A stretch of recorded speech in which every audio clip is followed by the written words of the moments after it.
Vamos lá. Hoje eu pretendo conversar com vocês dois temas, tá? Primeiro tema, aplicação da lei penal em direito penal.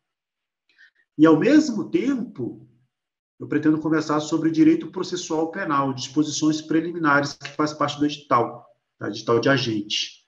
Disposições preliminares e aplicação da lei penal, que faz parte do edital de agente e de escrivão, para os dois. Que causa muita dúvida, esses pontos causam muita dúvida na cabeça dos alunos, né? Normalmente, quando mistura penal com processo penal, dá uma bambeada, tá? Dá uma bambeada. Exemplo de extraterritorialidade, exemplo de retroatividade. Olha só, deixar duas perguntinhas no ar, vou responder durante a aula. Primeira pergunta, crime praticado fora do Brasil é um crime contra a vida do presidente da República. Eu aplico a lei processual penal brasileira nesse caso? Em aplicando a lei processual penal brasileira, trata-se de um caso de extraterritorialidade da lei processual penal brasileira? Duas perguntas boas. Outra situação. Um crime foi praticado e, durante o processo, a lei processual penal muda. A lei processual penal muda durante o processo. O crime foi praticado lá atrás e agora, durante o processo, a lei processual muda. Essa nova lei processual penal será aplicada a esse crime? Ela vai retroagir para o caso desse crime ou não vai? Ou ela não tem retroatividade? Então, dois pontos que, quando eu misturo ideias de penal com processo penal, o aluno confunde, tá? Então, eu vou comentar isso. Primeiro eu vou falar de penal, depois eu venho no direito processual penal trazendo deixa eu admitir aqui, trazendo esses detalhezinhos, tá? Essas diferenças. Beleza? Para quem já assistiu a aula, a parte de direito penal acho que é mais tranquila. Deixa eu ver se eu consigo compartilhar a tela aqui com vocês. A maioria está com o computador, né? Vê se fica ruim aí o compartilhamento de tela. Então, vamos lá. Vou fazer um esqueminha aqui rápido. Isso aqui eu faço em aula, né? Para quem já viu, vai ser meio que repeteco. Um esquema rápido que define a aplicação da lei penal, tá? A aplicação de lei penal no tempo. Tá? Como é que se aplica a lei penal no tempo? Assim, ó.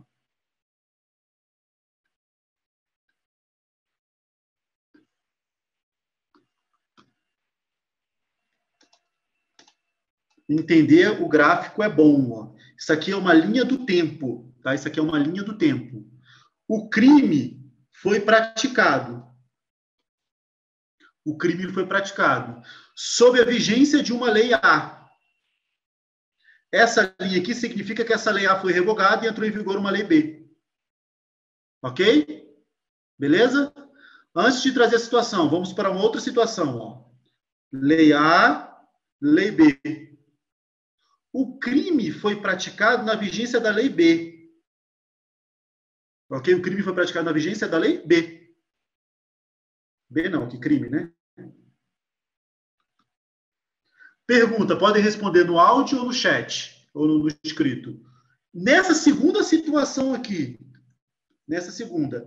existe alguma hipótese em que eu consigo aplicar a lei A?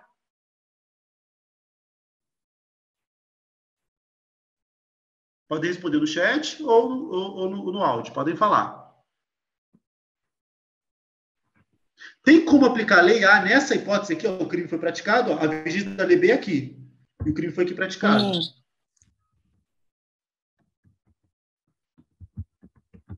Resposta, não tem. Não tem. Não tem como. Professor, mas a lei A não pode ser ultrativa? Gente, e aqui é até difícil conversar. Vou voltar aqui o meu vídeo. Por quê? Estão me vendo agora, né? Porque aqui é o seguinte. Isso que eu coloquei aqui é ultratividade. Só que, primeiro eu vou falar, vocês vão assustar, assusta. Depois eu falo como é que funciona em prova, tá? Vou falar. Não existe ultratividade da lei penal brasileira. Não existe. Não existe ultratividade da lei penal brasileira. Isso que eu coloquei aqui para vocês seria uma verdadeira ultratividade, só que não dá, não tem como. Então, olha só. Se o crime é praticado depois da vigência da lei nova, a lei anterior nunca é aplicada. Entenderam?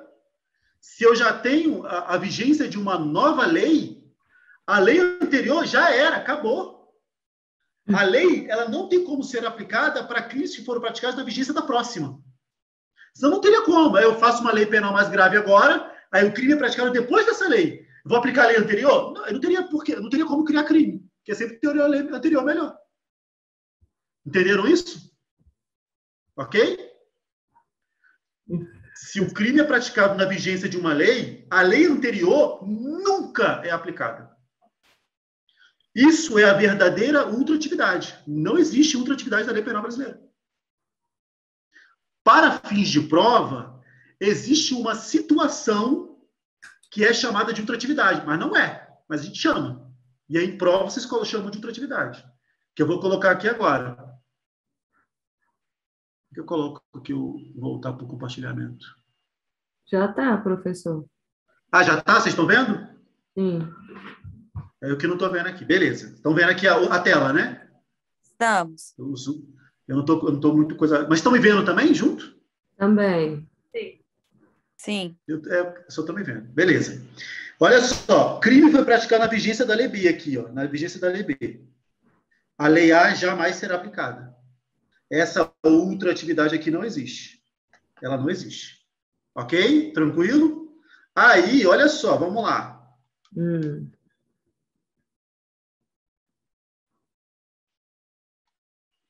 O crime é praticado na vigência da lei A. Nos dois casos aqui, ó, primeira situação e segunda situação. O crime é praticado na vigência da lei A. O juiz vai sentenciar lá na frente, já tem uma lei B. Qual lei o juiz aplica? A ou a B? A mais benéfica ao réu. Ele vai aplicar a mais benéfica ao réu. Sempre. Aqui, em regra, né? Em regra, ele vai aplicar a mais benéfica ao réu. Agora, vamos colocar as duas situações. Vamos imaginar na primeira situação que a mais benéfica é a A. A mais benéfica é a A. Eu tô admitindo todo mundo aqui que está pedindo para entrar, tá? Para deixar, eu estou admitindo. A mais benéfica é a A. A lei A é a lei vigente ao tempo do crime. Lá na sentença, o juiz aplica a lei A. Isso daqui é tempus regit actum. A regra do direito penal e do direito processual penal. É a regra dos dois. Porque eu estou aplicando a lei vigente ao tempo do fato. Isso é tempus regit actum. Aplicar a lei vigente ao tempo do fato. Isso vale para penal e para processo penal. Vale para os dois. No entanto, para fins de prova, como o juiz está aplicando lá na sentença uma lei já revogada, ele está aplicando uma lei já revogada. A doutrina chama isso de ultratividade. Isso não é ultratividade, isso é tempus regit actum. Que é a regra do direito penal e a regra do direito pessoal penal, mas a doutrina chama isso de ultra. Porque o juiz estará aplicando uma lei já revogada. Entenderam? A verdadeira ultratividade não existe, que é aplicar uma lei revogada a um fato posterior à revogação. Isso não acontece. Isso não tem como. Aplicar a lei revogada a um fato posterior à revogação. Não dá. A lei, na verdade, está sendo aplicada a um fato que ocorreu durante a sua vigência. Tempus regit actum. Só que a lei já está revogada. Aí o juiz aplica.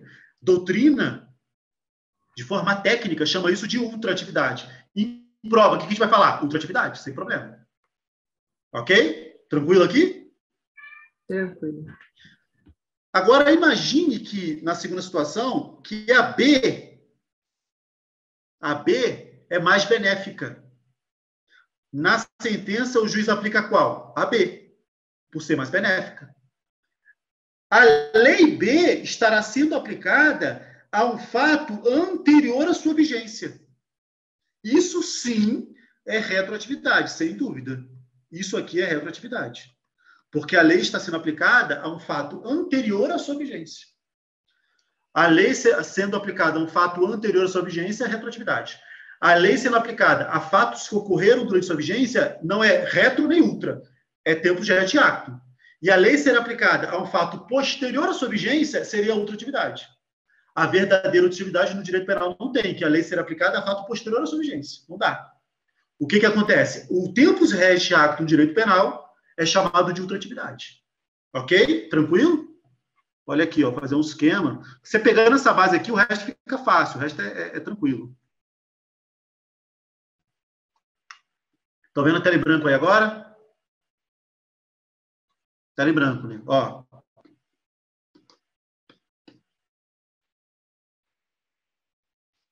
A lei A está aqui, ó. A lei A está aqui.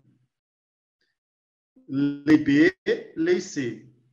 Se o crime é praticado aqui e eu aplico a lei A, ela é retroativa. Se o crime é praticado durante a vigência da lei A e eu aplico ela, isso aqui é tempus regit actum. A lei sendo aplicada ao crime praticado durante a vigência. Se o crime é praticado aqui e eu aplico a lei A, isso aqui é ultraatividade. Essa ultraatividade não existe, não tem como. Não tem como aplicar uma lei penal a um fato posterior à sua vigência, não tem como. Aqui se está vigendo a lei C e o crime é praticado durante a vigência da lei C, não dá para aplicar uma lei anterior. Agora, isso aqui, quando o juiz vai aplicar aqui, eu chamo isso de ultra.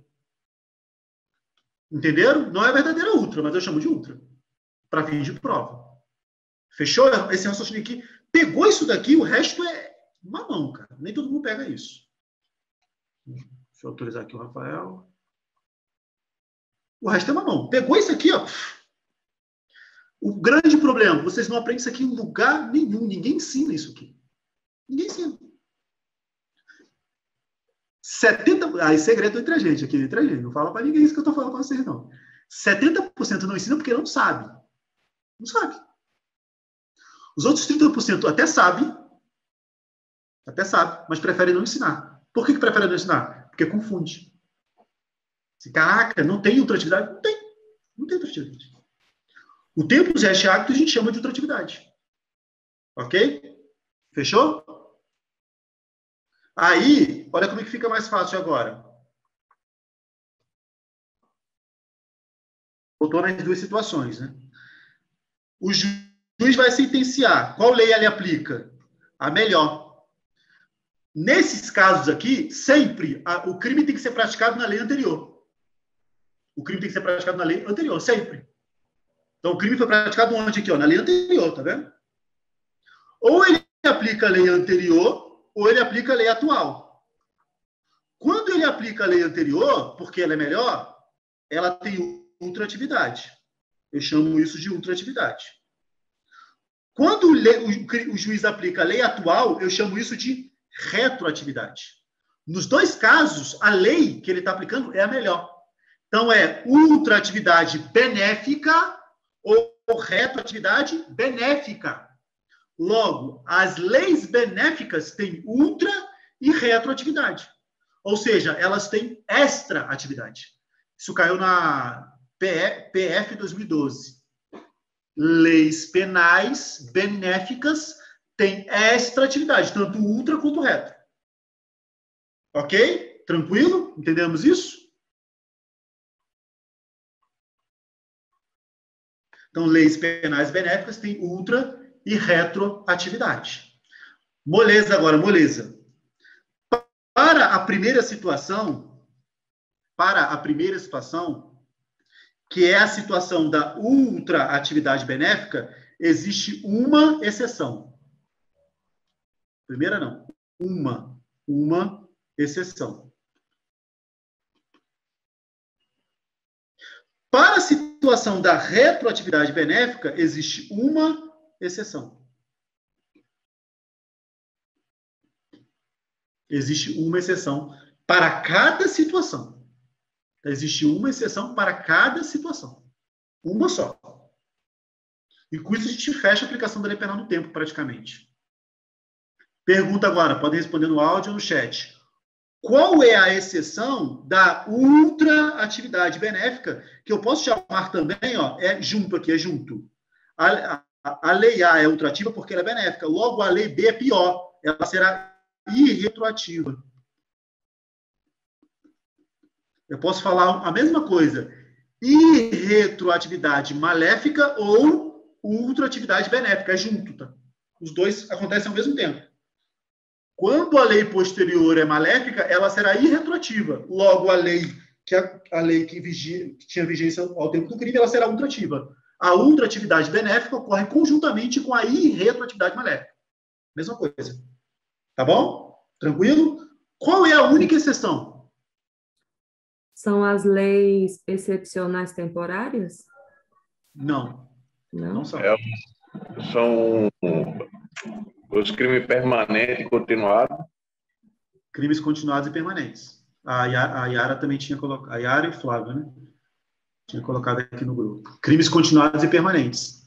A única exceção é só crimes continuados e permanentes. Eu vou demonstrar que leis temporárias e excepcionais não é exceção a essa hipótese. Tá? Ela não é exceção a essa hipótese. Porque a lei excepcional temporária, ela é ultrativa, na verdade. Né? Ela é exceção de baixo. Então, vamos às exceções agora. Eu vou apagar o que está na tela aqui e vou fazer o seguinte, ó.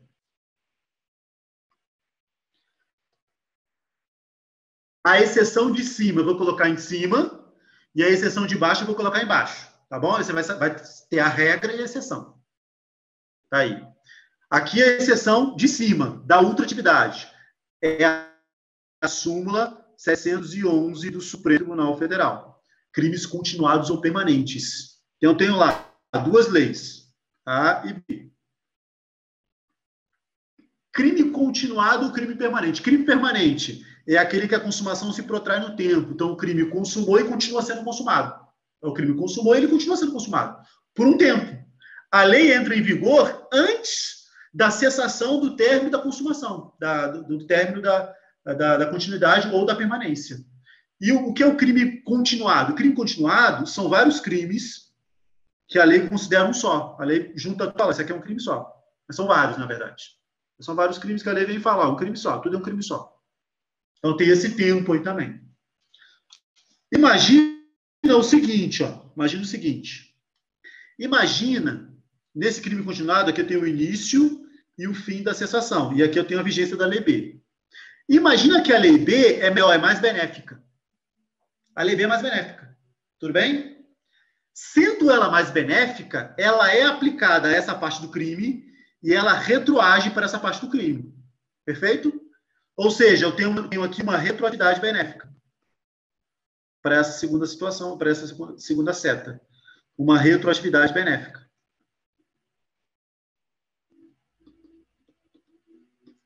Ok? Tranquilo? Pergunta.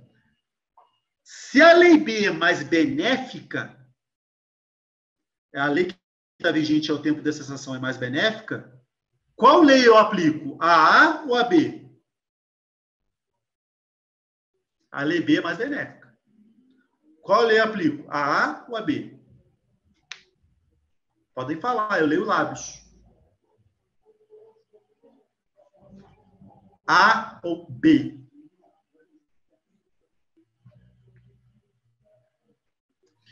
Eu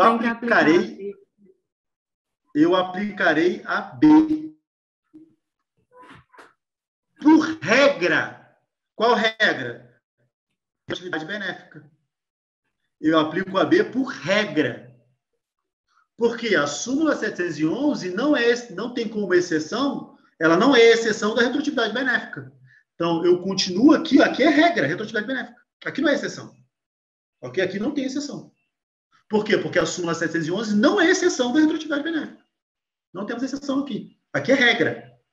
Ok? Agora vamos lá. Segunda situação. A lei A é mais benéfica. A lei A é mais benéfica. Então, o juiz vai sentenciar. Nesse caso aqui, teríamos uma ultratividade da lei A. Mas, como se trata de crime continuado permanente, eu aplico a súmula 711. Não teremos ultratividade benéfica, porque tem exceção. Qual é a exceção da ultratividade benéfica? Súmula 711. Em caso de crimes continuados ou permanentes, eu aplico a lei vigente ao tempo da cessação. A lei que entrou em vigor antes da cessação da continuidade ou da permanência. A lei penal mais grave será aplicada ao crime continuado ou permanente se a sua vigência for anterior à cessação da continuidade ou da permanência, súmula 711. Aí qual lei vai ser aplicada aqui? A B. Mais grave. Por exceção. Exceção da súmula 711 do Supremo. que é uma exceção à ultratividade benéfica. Aplico a lei mais grave. Com isso, chegamos ao seguinte resultado, raciocínio. Se a segunda lei, a lei vigente ao tempo da cessação, for mais benéfica, eu aplico ela por regra. Se a lei vigente ao tempo da cessação for pior, eu aplico ela por exceção. Ou seja, qual lei vai ser aplicada sempre, em regra? A lei vigente ao tempo da cessação, em caso de crimes continuados ou permanentes. Então, aplico a lei vigente ao tempo da cessação, a B. Tudo bem? Tranquilo? Agora, na parte de baixo, eu vou colocar a exceção da retroatividade benéfica. Qual é a única exceção da retroatividade benéfica? Aqui sim, ó, leis intermitentes. Leis intermitentes. O que é algo intermitente? Algo intermitente, tá piscando de forma intermitente. Pisca e volta, intermitente. Então, lei intermitente é aquela que tem uma vigência e para. Ó, ela pisca. Lei intermitente é aquela que tem vigência e para. Ela mesma determina que vai parar. Porque a regra é que a lei, ela não é intermitente. A lei vem e fica. Só sendo revogada por outra lei. A lei, quando nasce, ela não tem por finalidade acabar. Ela tem por finalidade manter-se. Então, as leis em regra, têm vigência indeterminada. O que é uma lei intermitente? Ó, intermitente é uma lei que tem vigência determinada, que ela entra e volta, por isso intermitente. Leis intermitentes, excepcionais e temporárias. Ok? Então, leis intermitentes, excepcionais e temporárias. Somente no caso de leis excepcionais e temporárias, que elas são exceção à retroatividade benéfica. Logo, ó, colocando exceção na tela. Eu tenho uma lei A, uma lei B. Olha os peguinhas de prova, olha os peguinhas. Crime praticado sob a vigência da lei A. A lei B é mais benéfica, é melhor. Olha o peguinha de prova aqui. Nesse caso, em que a lei posterior é mais benéfica, na sentença, o juiz sempre aplicará a lei posterior benéfica. Certo ou errado? Errado. Porque tem uma exceção. Qual é a exceção? Quando a lei A for uma lei intermitente. Quando a lei A for uma lei excepcional ou temporária. Leis excepcionais ou temporárias, elas, mesmo que não sejam benéficas, têm força ultrativa. Elas são aplicadas aos fatos praticados sob sua vigência.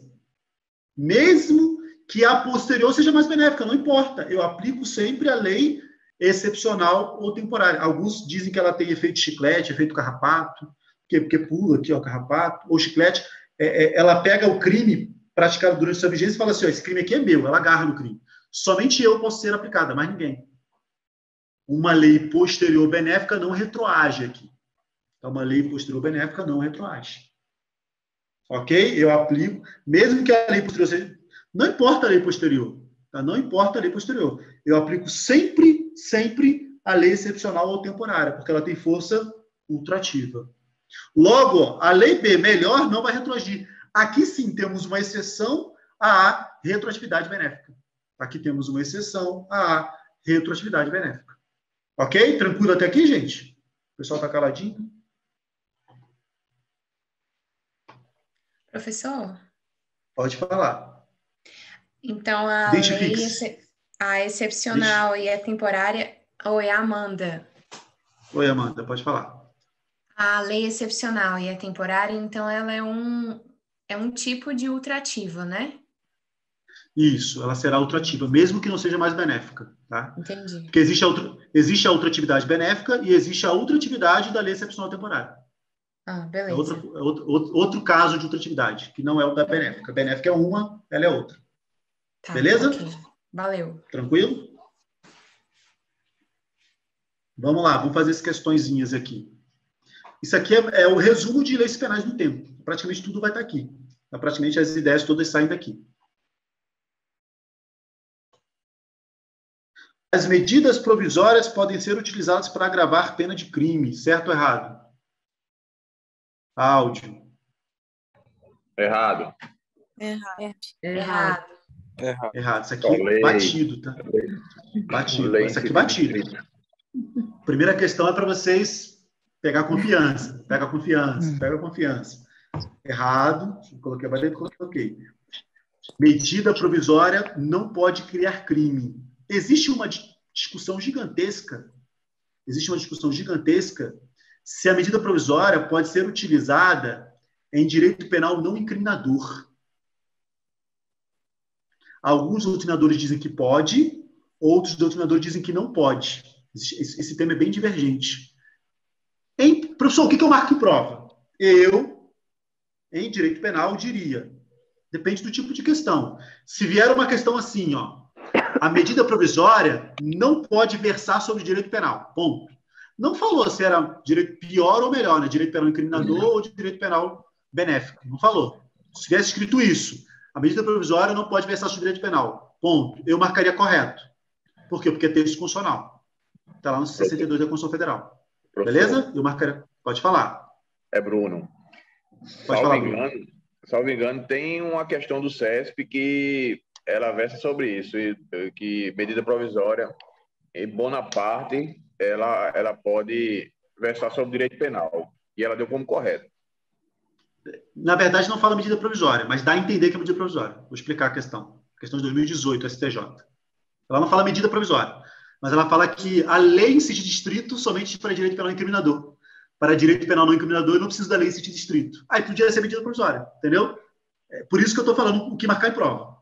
Como que eu devo fazer uma prova CESP? Se a questão vier, medida provisória não pode versar sobre direito penal, ponto. Correto, porque é texto constitucional. Texto constitucional. Se a questão vier, medida provisória pode versar sobre direito penal não incriminador, correto. Entendimento doutrinário que o CESP já seguiu. De uma outra forma, uma questão diferente. Mas a questão falava assim, que direito penal incriminador só lei em sentido estrito. Eu fiz essa questão ontem numa turma. Direito penal incriminador só lei em sentido estrito. Direito penal não incriminador, lei em sentido amplo. Aí pode ser medida provisória. A questão não fala medida provisória, mas como fala que não precisa da lei em sentido estrito, é porque está falando que pode ser medida provisória. Beleza, Bruno? O raciocínio é esse mesmo. Show de bola. Então, se a questão for clara ao dizer direito penal não incriminador, aí eu diria que pode a medida provisória. Se a questão não falar nada, só falar medida provisória, pode, aí fala que não. Que aí é texto constitucional, entendeu? Que aí é texto constitucional. Então tem que ter a malandragem da prova, tá? A malandragem do concurso. Show? Vamos lá. Primeira moleza, vamos apertar um pouco. É necessária a edição de lei em sentido formal para a tipificação do crime contra a humanidade trazida pelo Estatuto de Roma, salvo se cuidando de tratado internalizado. Certo ou errado? Errado. Vi os errados aí. E era certo. Ah, tá. Vou ajudar, então. Vou ajudar. Sentido formal é a mesma coisa que sentido estrito. Só estou ajudando. Ok? Se eu falo sentido formal ou sentido estrito, dá no mesmo. Tá bom? O que eu não posso falar é sentido material. Tá? Sentido material é contrário ao sentido formal. Ou sentido amplo. Sentido estrito e sentido amplo. Eu acho e agora? Certo ou errado? Errado. Eu acho que é errado. Pelo final, eu acredito. O carro do salvo. Vamos lá. Essa questão muito interessante, que isso aqui foi um julgado do STJ de final de 2019. Tá? Informativo 659 do STJ. Eu vou explicar ele de forma bem ampla mesmo.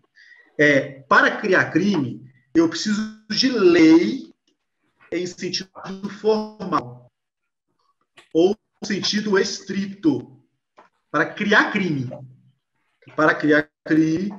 Eu preciso de lei em sentido formal ou sentido estrito. O que é a lei em sentido formal ou lei em sentido estrito? É a lei criada pelo Congresso. É a lei ordinária. Normalmente tem um número. O Código Penal é decreto-lei, né? Decreto-lei 2848, mas é um decreto-lei que foi recepcionado como lei ordinária. Crimes ambientais, lei 9.605. Lei 13.869, é a lei dos crimes de abuso de autoridade, que está no edital. Essa é a lei. No Brasil, só a lei pode criar crime. Lei em sentido formal ou estrito, medida provisória não pode. Lei complementar pode, mas quando a lei complementar cria, é como se fosse lei ordinária. Pergunta, vamos lá, vocês estão... Se bem que essa parte não está no edital, eu só vou falar então. A lei complementar, ela não é hierarquicamente superior à lei ordinária, tá? Ela está no mesmo patamar da lei ordinária. Só que ela tem lá os casos de reserva de lei complementar. É o assunto. Alguns assuntos só podem ser tratados por lei complementar e o quórum de aprovação diferenciada, o quórum de maioria absoluta, lei complementar e o quórum de maioria simples, com presença de maioria absoluta para início da votação. Então, a lei em sentido amplo, a lei em sentido material não pode criar crime. Quem cria crime no Brasil é a lei em sentido formal, lei em sentido estrito, em regra, lei ordinária. Tá? Em regra, lei ordinária. Medida provisória não pode, costume não pode, Constituição Federal não pode, Constituição Federal não determina a criação. E o tratado internacional? Qual é o status do tratado internacional no direito interno? Vai depender, né? Vou fazer outra pergunta, já que não responderam. Vou fazer outra pergunta. Quantos status o tratado internacional pode ter no direito interno? Quantos? 2. Supralegal e emenda constitucional. São 3. São 3. São três. Tá vendo? Vamos lá, quais são os três? Constitucional, supralegal e ordinário. Constitucional, emenda, né? Constitucional. Mas aí foi o Tratado Internacional de emenda constitucional é direito humano, né? Quando que será a emenda constitucional? É isso que eu vou colocar. Quais são os requisitos para ser constitucional? 2 requisitos. Direitos humanos, mais votação especial. Tem que versar sobre direitos humanos, vamos lá, mais votação. 2 casas, nas 2 casas, 2 turnos em cada casa, 3 quintos dos membros, né? É o quórum de PEC. Quórum de PEC, ok? Quando é que esse tratado internacional será supralegal? Supralegal, acima da lei. Ou infraconstitucional, abaixo da Constituição. Só direitos humanos. Dá no mesmo. Direitos humanos, mas tem outra coisa aqui, ó. Sem quórum, sem votação especial. Porque se for com quórum, votação, aí é emenda constitucional. Ou anterior a 2004. Tá? Ou anterior a 2004. Se ele é anterior a 2004, ele não pode ser constitucional. Tá? Não pode ser. Porque essa regra só vem em 2004. Exemplo aqui, ó. Exemplo de Tratado de Direitos Humanos supralegal. Vocês conhecem um exemplo? O Pacto. Pacto São José. Pacto São José da Costa Rica, mais conhecido como Convenção Americana de Direitos Humanos. Ok? A Convenção Americana de Direitos Humanos ou Pacto de São José da Costa Rica. E emenda constitucional, 2 exemplos. Tratado de Marrakech. Marrakech. Assim, o nome é diferente, todo mundo sabe, né? O nome é diferente. Tratado de Marrakech. Pessoal, deficiência, né? Isso. Convenção de Nova York, que trata das pessoas com deficiência. A Convenção de Nova York, que é o tratado que trata das pessoas com deficiência. E o Tratado de Marrakech, qual que é o assunto dele? As pessoas cegas, se eu não me engano. Boa, isso mesmo. Pessoas com deficiência visual. Deficiência visual, para ter acesso, né? A inclusão das pessoas com deficiência visual. Tratado de Marrakech. Convenção de Nova York, pessoa com deficiência. Beleza? São emendas constitucionais. Eles são tratados como emenda constitucional. E quando é que o Tratado Internacional terá força de lei? Vai ser lei. Lei ordinária. Quando não for direitos humanos. Não for de direitos humanos. E aqui temos um exemplo. Não DH. O exemplo aqui, que é o exemplo da questão Estatuto de Roma. que trata do Tribunal Penal Internacional. Que trata do Tribunal Penal Internacional, Estatuto de Roma. Beleza? E aí, esse Estatuto de Roma, ele trata dos chamados crimes contra a humanidade. Crimes contra a humanidade. E aí, pegaram esse crime contra a humanidade do Tribunal Penal Internacional, o Estatuto de Roma, e trouxeram para o Brasil. Falou, vamos aplicar. E esse tratado, ele é internalizado no Brasil. Ele foi internalizado. O Brasil aceita esse tratado. O Brasil, isso inclusive está na Constituição Federal, né? O Brasil se submete à jurisdição do Tribunal Penal Internacional. Então, o Brasil se submete à jurisdição do Tribunal Penal Internacional. Pergunta, esse Estatuto de Roma pode criar crime no Brasil? Não pode. Não pode criar crime. O Estatuto de Roma, um tratado internacional, ele é aprovado pelo Congresso. Ele é aprovado pelo Congresso. Ele tem força de lei, mas não é lei em sentido formal. É lei em sentido material, lei em sentido amplo. Não é lei em sentido formal. Logo, Estatuto de Roma pode criar crime no Brasil? Não pode. Professor, mas ele é internalizado. Nem internalizado. Se não fosse internalizado, pior ainda, né? Criou lá fora, não internalizou, aí não tem sentido. Então, ó, questão, tá certo ou tá errada? A questão tá errada. Tá errado. Por quê? É necessária a edição de lei em sentido formal, estrito, para a ratificação do crime contra a humanidade. Correto. Salvo se cuidando de tratado internalizado. Errado. Não tem essa exceção. Mesmo em se cuidando de tratado internalizado. Mesmo se cuidando de tratado internalizado. Professor. Pode falar. Wallace. Se identifique. Mas e aí os tratados internacionais, eles podem, de direitos humanos, criar Nenhum deles. crimes? Nenhum tratado. Não tem diferença, então. Não tem diferença. Aqui nenhum pode. Por quê? Porque não são leis em sentido formal. Nenhum deles é... Nem esse aqui, ó. Nem emenda. Emenda não pode criar crime. Tá? Emenda constitucional não pode criar crime. Porque a Constituição Federal, Constituinte originário, diz que quem cria crime é a lei, não a emenda. A emenda não pode criar crime. Ok? Então, nem esse, nem o supralegal, nem deles. Nenhum deles pode criar crime. Fechou? Tranquilo? Professor? Pode falar, Bruno. Assim, eu acho que seria também uma aberração, né? Um direito alienígena, né, vindo para legislar, né? A cultura totalmente diferente e tal, mesmo que passasse, fosse internalizado pela Constituição. Bruno, seu raciocínio não está correto. Vou te explicar por quê.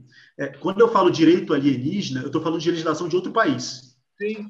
Falando de lei de outro país. Quando eu falo tratado, na verdade, é uma conversa entre países. Isso aqui é um direito internacional. Ou seja, o Brasil participa da criação. Logo, a cultura brasileira está ali. Ele participa da criação. Então, a cultura está ali. A não ser quando é tratado por adesão, né? Porque o tratado já existe e o Brasil vai e adere. Mas, em regra, o Brasil ele está na criação do tratado. Ele conversa. Então, a cultura brasileira está ali. Verdade. Beleza? Então, não é bem um direito alienígena. Sim, tá sim. Bom? O direito alienígena, ele pode ser aplicado no Brasil. Não para crime. Não para crime. Mas ele pode ser aplicado. Tudo bem? Não para direito penal incriminador. Uhum. Não para direito penal incriminador. Para direito penal não incriminador é possível. Possível. Vou dar dois exemplos. Exemplos que podem cair para você. Os dois de artigo 5º da Constituição.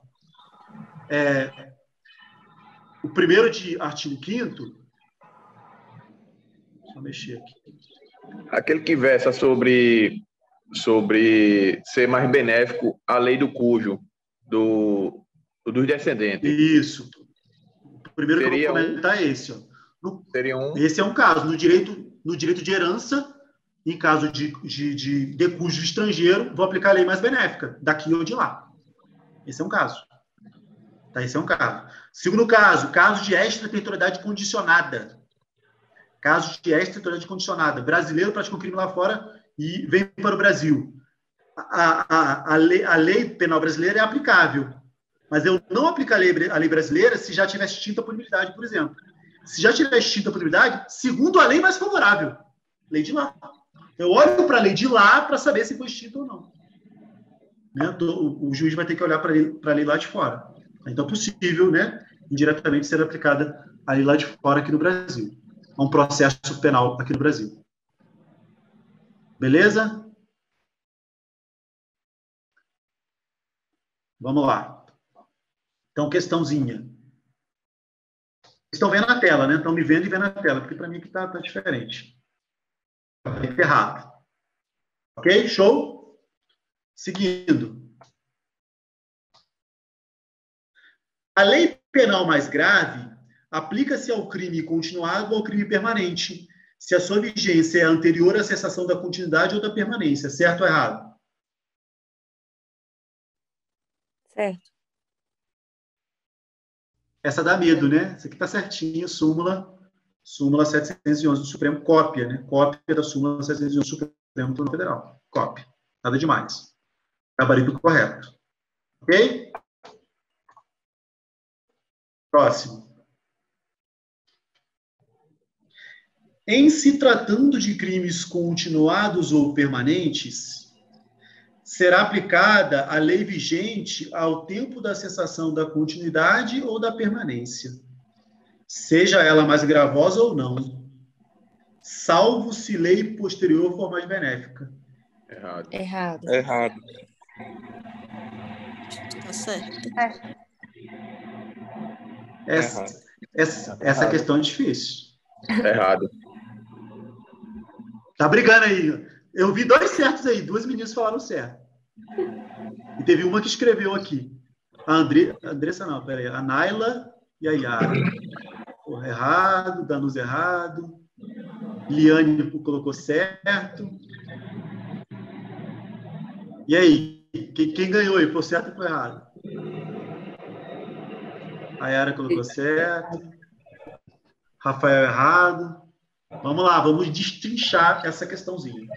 Tá brigado aí, tá brigado. Vamos destrinchar. Vamos lá. Vamos até aqui, ó. Vamos até aqui só. Só até aqui, ó. Ok? Em se tratando de crimes continuados ou permanentes,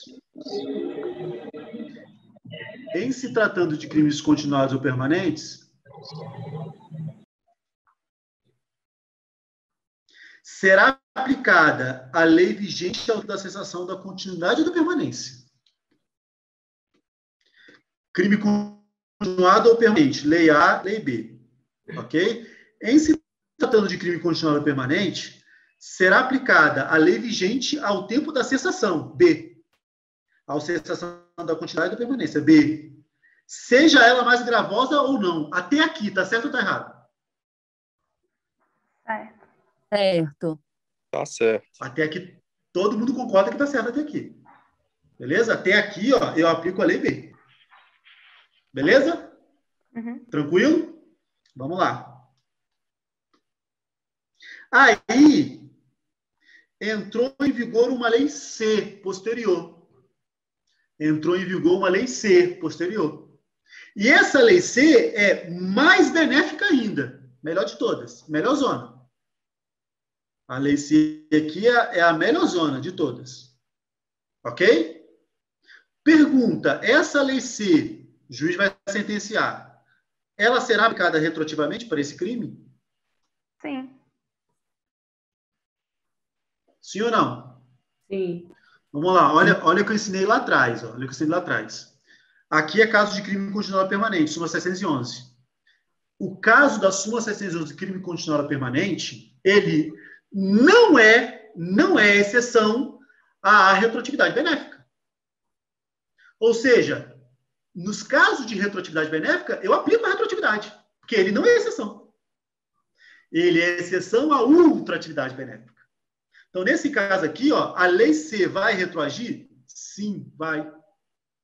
Eu vou aplicar a lei C melhor aqui. Ou seja, depois da cessação, posteriormente à cessação, se advier uma lei mais benéfica, essa lei mais benéfica é aplicada, ela retroage. Essa lei vai retroagir. Ok? Tranquilo? Então, em caso de crime continuado permanente, em regra, qual lei que eu aplico? A lei vigente ao tempo da cessação, seja ela mais benéfica ou não. Ok? Em caso de crime continuado permanente, eu aplico a lei vigente ao tempo da cessação, seja ela mais benéfica ou não. Qual é o caso em que eu não vou aplicar a lei vigente ao tempo da cessação? Quando uma lei posterior for mais benéfica. Ok? Quando uma lei posterior for mais benéfica, ela retroage. Tranquilo?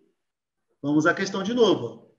Em se tratando de crimes continuados ou permanentes, será aplicada a lei vigente ao tempo da cessação da continuidade e permanência, seja ela mais gravosa ou não, correto. Salvo se lei posterior for mais benéfica, correto.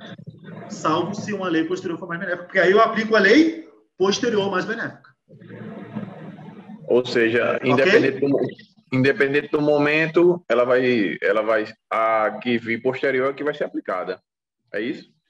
Exatamente. Se ela for melhor, ela vai retroagir. Se for benéfica. Se for benéfica.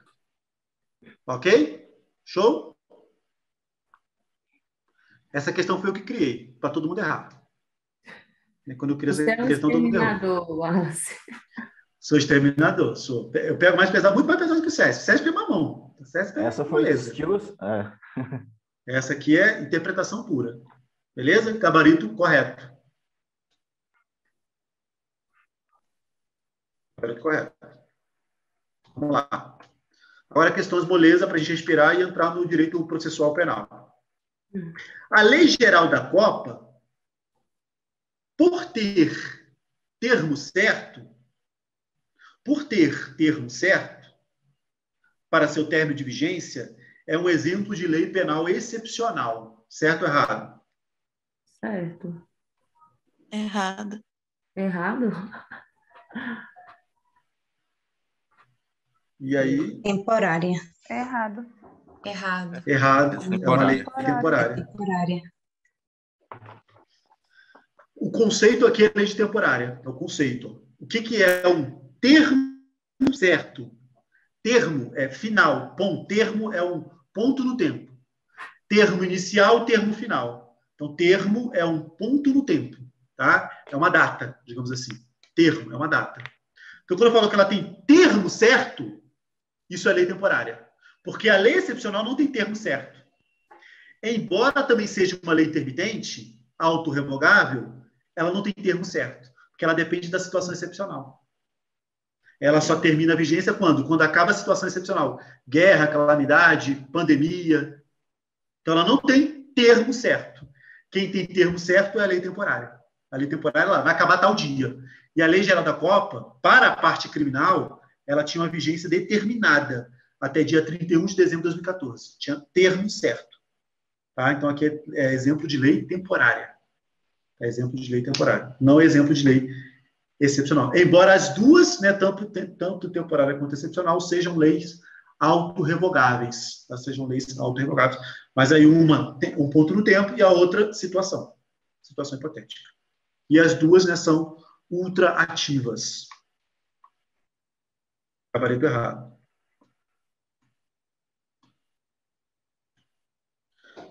Sujeitam-se à lei brasileira os crimes praticados no estrangeiro contra aqueles que estão a serviço do governo brasileiro.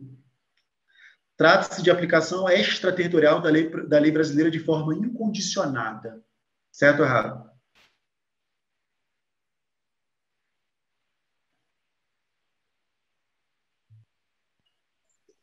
Errado.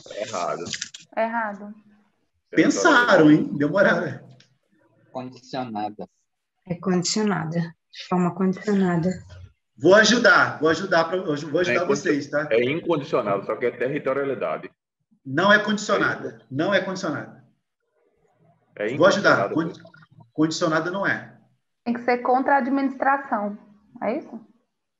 Não, também não. Vamos lá. Moleza aqui. Não é incondicionado. caso de não é caso de extraterritorialidade. Acertei. Tá? Não, foi o Bruno. Não é caso de extraterritorialidade. Isso aqui é caso de territorialidade, território nacional por extensão e equiparação. Foi, mas eu Então, falei não é. isso, professor. Foi, eu vi. Eu vi. Aqui é território nacional por extensão e equiparação. Então, não é extraterritorialidade. Nem condicionada, nem incondicionada, nenhum dos dois. Por quê? Porque não é extraterritorialidade. Aqui é caso de territorialidade. Território nacional por extensão e equiparação. Quais são os dois casos de território nacional por extensão e equiparação? Se o navio ou a aeronave forem públicos ou estiver a serviço do governo brasileiro, em qualquer lugar do mundo, ou o navio ou a aeronave privado, mercante ou privado, que estejam em alto mar ou espaço aéreo correspondente. Aí é território nacional com extensão de operação. Aí eu adoto a territorialidade e não a extraterritorialidade. Ok? Gabarito errado. Beleza? Acertariam pelo fundamento errado, mas acertariam. A maioria falou que era errado. Se eu colocasse condicionado ali, muita gente ia... Se eu colocasse condicionado, muita gente ia falar assim, tá errado porque é incondicionado.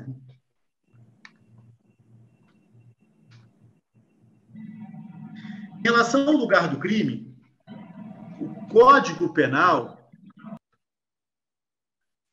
adota a teoria mista, tanto para os crimes consumados quanto para os crimes tentados. Certo ou errado?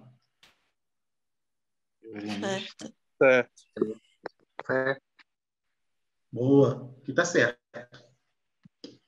O Código Penal, para o lugar do crime, adota a teoria mista, também chamada de teoria da ubiquidade, teoria híbrida ou teoria unitária. Também vale esse nome aqui, ó, unitária. Ok? Já leu sobre isso? Teoria unitária. Porque une tanto a atividade quanto o resultado. E essa regra vale tanto para crime consumado quanto para crime tentado também. Porque o crime tentado é aquele em que a consumação deveria acontecer em algum lugar. Mesmo que não tenha acontecido, aquele lugar lá vale como lugar do crime. Tá? Isso está no nosso artigo 6º do Código Penal. Tá? Lembrar aqui do luta, né? Lugar, ubiquidade, tempo, atividade. Ubiquidade, unitária, mista ou híbrida. Atividade ou teoria da ação também, tá? Teoria da ação. Perfeito?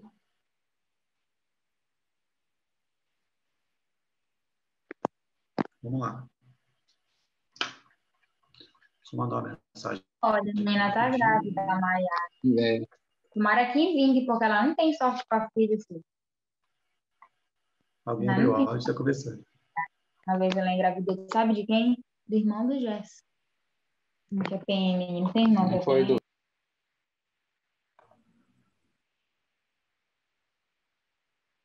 Vamos lá.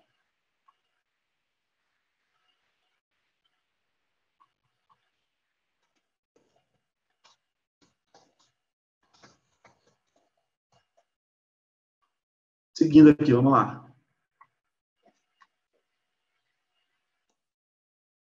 Gabarito correto. Certo, na verdade. Agora, eu coloquei duas questõezinhas que são bobinhas que muita gente erra.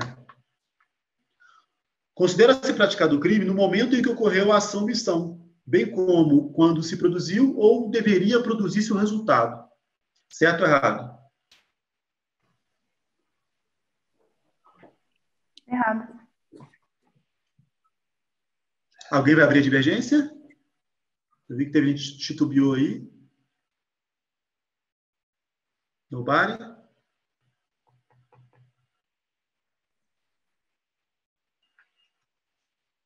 Gabarito, errado. Quando a questão fala, considera-se praticado o crime no momento, o que é momento? Tempo crime. Tempo.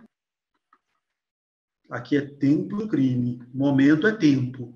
Então, aqui eu aplico o artigo 4º do Código Penal. O que fala o artigo 4º? Considera-se praticado o crime no momento da ação da omissão, ainda que outro seja o resultado. Ainda que outro seja. Eu não olho para o resultado, eu olho só para o tempo da ação da omissão. Ok? Ainda que outro seja o momento do resultado. Então, esse bem como, quando se produziu o dever produzir, está errado. Tá? Esse bem como aqui é para lugar do crime. E aí não é momento, aí é lugar, é local, né? Quando, aí é onde significa lugar. Tá? Quando é tempo, onde, lugar. Aí eu trouxe aqui o errado, trouxe aqui o texto do 4º agora. Considera-se praticado o crime no lugar em que ocorreu a ação ou omissão, ainda que outro seja o local do resultado. Certo ou errado? Errado. Só uma pessoa está respondendo. Estão com medo? Errado, trocou também. Errado. Errado, troquei também, exatamente. Esse aqui eu troquei o artigo 4º. Né? Eu coloquei lugar no artigo 4º. Não é lugar, é no momento. Eu troquei artigo 4º e artigo 6º, né? Inverti. Considera-se praticado o crime no momento em que ocorreu a ação ou omissão, ainda que outro seja o momento, não o local, momento do resultado. Então, tem que decorar praticamente o artigo 4º e 6º do Código Penal, porque cai bastante. Artigos 4º e 6º do Código Penal cai muito mesmo. Errado. Vamos lá, e agora eu vou entrar em direito processual penal. Pontos muito importantes. Então, aqui, muita atenção mesmo. Vou colocar uma tela em branco.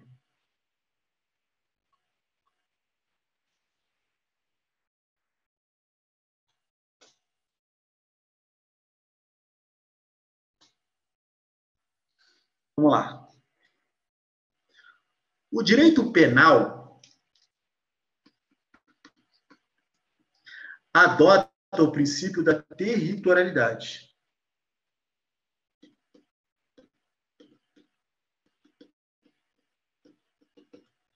Ou seja, ao crime praticado no Brasil, eu aplico a lei penal brasileira.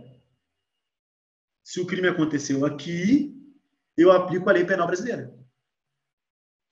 O nosso princípio da territorialidade, soberania, né, crime ocorrido no Brasil, aplica a lei penal brasileira. Admite exceções? Sim ou não? Sim. Que exceções seriam essas? Absoluto. Que exceções seriam essas?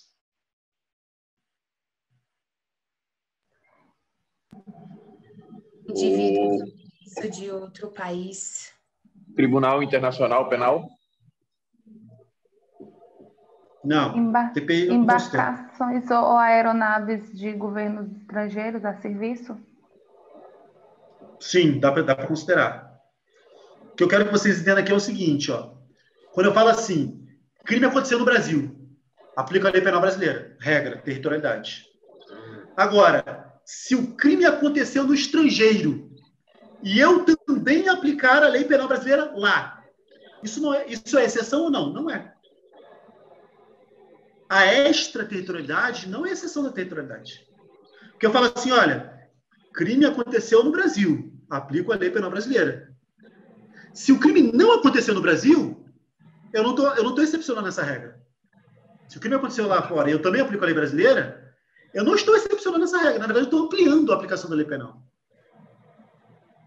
Raciocínio lógico. C, então. Se A, então B.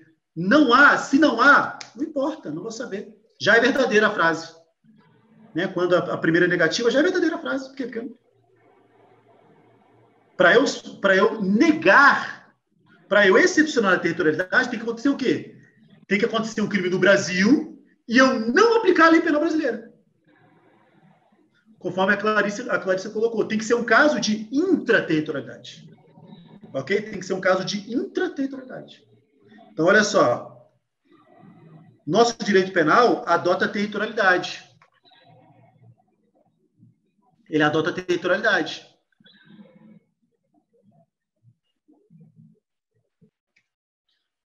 Mas ele é excepcionado pela intraterritorialidade.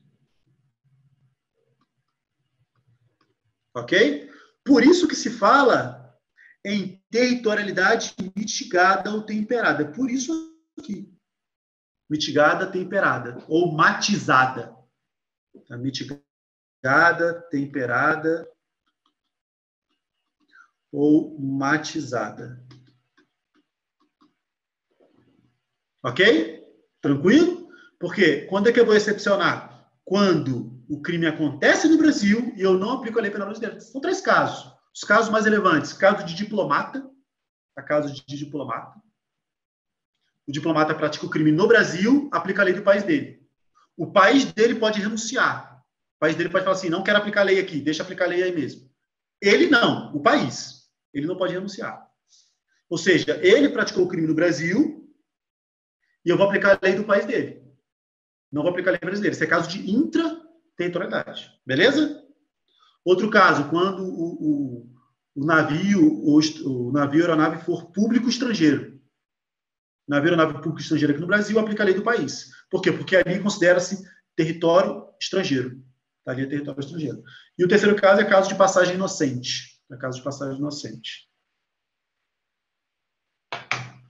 Só que, além de o direito penal brasileiro adotar a territorialidade, admite-se também a extraterritorialidade. Admite-se a extraterritorialidade. E aqui tem um ponto aqui muito sensível para comentar com vocês. Tem um ponto muito sensível mesmo. Que é o seguinte.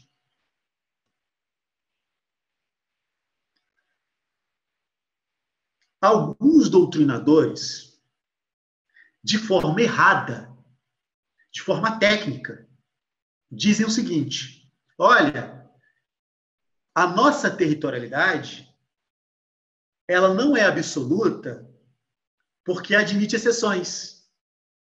Qual exceção? Extraterritorialidade. Ele está errado. Mas tem gente que fala isso. Que a nossa territorialidade não é absoluta porque admite extra. Ok? Até aqui tranquilo? Beleza? Isso está errado. Ela não é absoluta por quê? Porque admite a intra. E não porque admite a extra. A extraterritorialidade é uma ampliação de aplicação da lei e não uma exceção à nossa territorialidade. Beleza? Fechou? Vamos lá.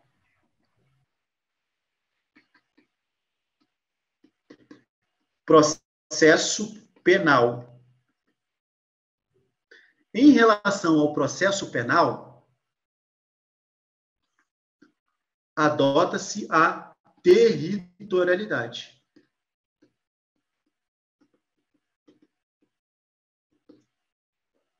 Aos processos que correm no Brasil, eu aplico a lei processual brasileira, em regra do CPP, o Código de Processo Penal. Então, em relação ao processo penal, eu adoto a territorialidade. Pergunta: é possível a extraterritorialidade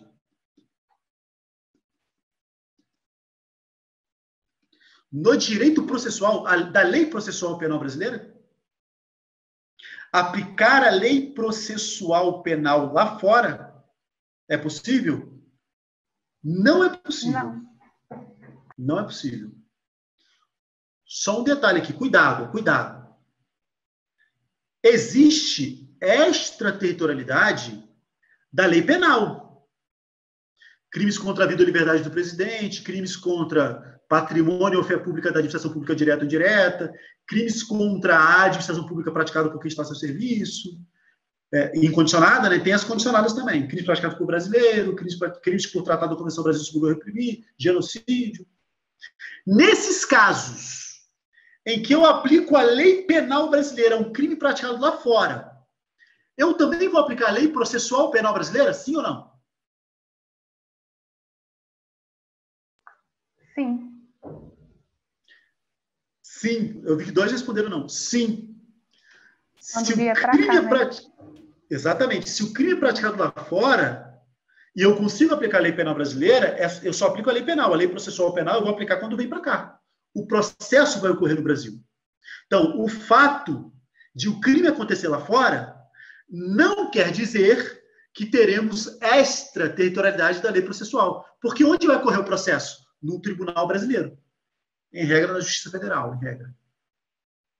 Entendemos isso? Tranquilo? Beleza? Então, em regra da Justiça Federal, não. Em regra da Justiça Estadual.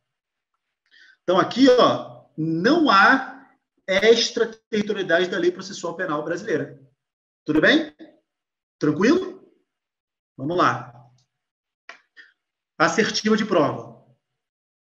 Um tratado internacional pode afastar a aplicação da lei processual penal brasileira. Ponto. Certo ou errado? Certo. Um tratado internacional pode afastar a aplicação da lei processual penal brasileira. Certo ou errado? Certo ou errado? Errado. Eita, parece que eu forcei. Tá certo, pode. Pode.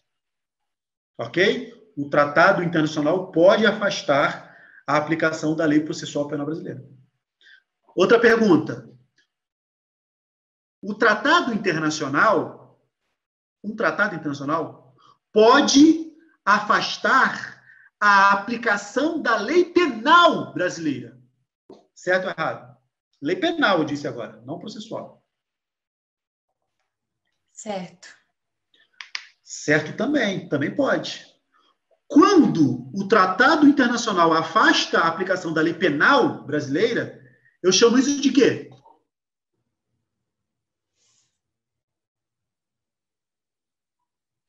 Qual é o fenômeno? Qual é o nome do fenômeno quando o tratado internacional afasta a aplicação da lei penal brasileira e manda aplicar outra? Eu chamo isso de quê? Ninguém? A intraterritorialidade? Muito bem, isso é intra. Isso é intraterritorialidade. Então, quando que temos a intraterritorialidade? Quando vem o tratado e fala, não aplica a lei penal, aplica a lei do outro país, ou aplica o tratado. Isso é intra. Então, o direito penal admite a intraterritorialidade? Sim, artigo 5º. Ao crime praticado no território nacional, sem prejuízo do previsto no tratado, sem prejuízo de previsão em tratado, aplica-se a lei penal brasileira. Ou seja, o que está no tratado é válido. O tratado pode afastar a aplicação da lei penal brasileira. E a isso eu dou o nome de intraterritorialidade. Ok? Tranquilo? Pergunta. A lei processual penal admite a intraterritorialidade. Ponto. Certo ou errado?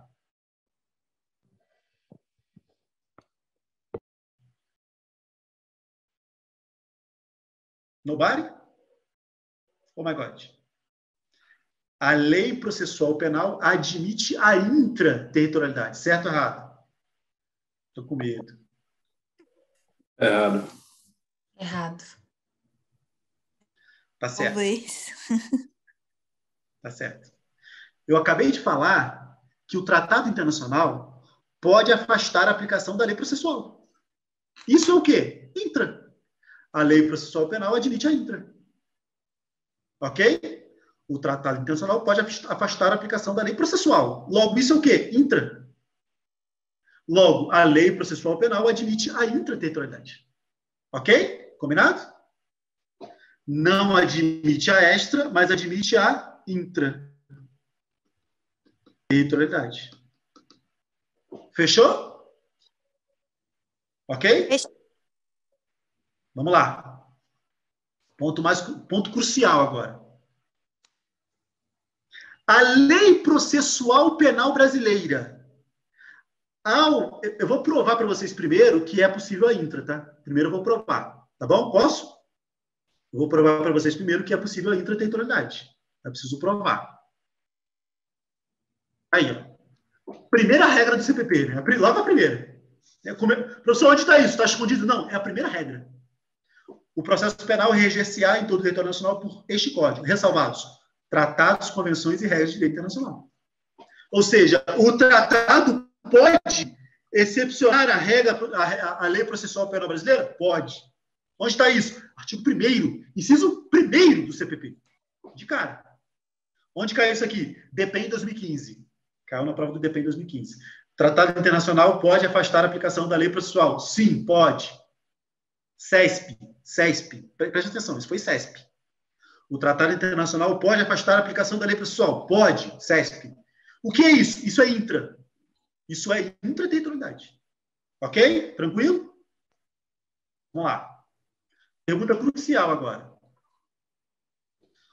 A lei processual penal adota o princípio da territorialidade. Aos processos ocorridos no Brasil, aplica a lei processual penal brasileira. E admite a intra. Acabei de provar.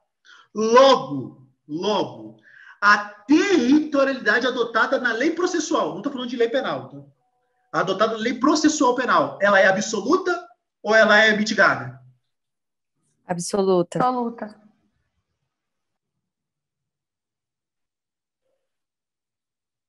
Por que é absoluta?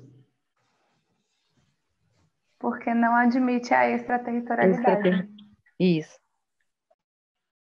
Vocês acabaram de repetir o que eu disse que era errado, que era técnico, que alguns doutrinadores falam. Mas teve questão que falou que não é a regra, né? Tem lá. O SESP mudou a posição. Cuidado. Vou demonstrar. Lá no direito penal, olha só, lá no direito penal, doutrinadores falavam assim, olha, a nossa territorialidade ela é mitigada. Por quê? Porque admite a extra. Isso é errado, mas eles falavam.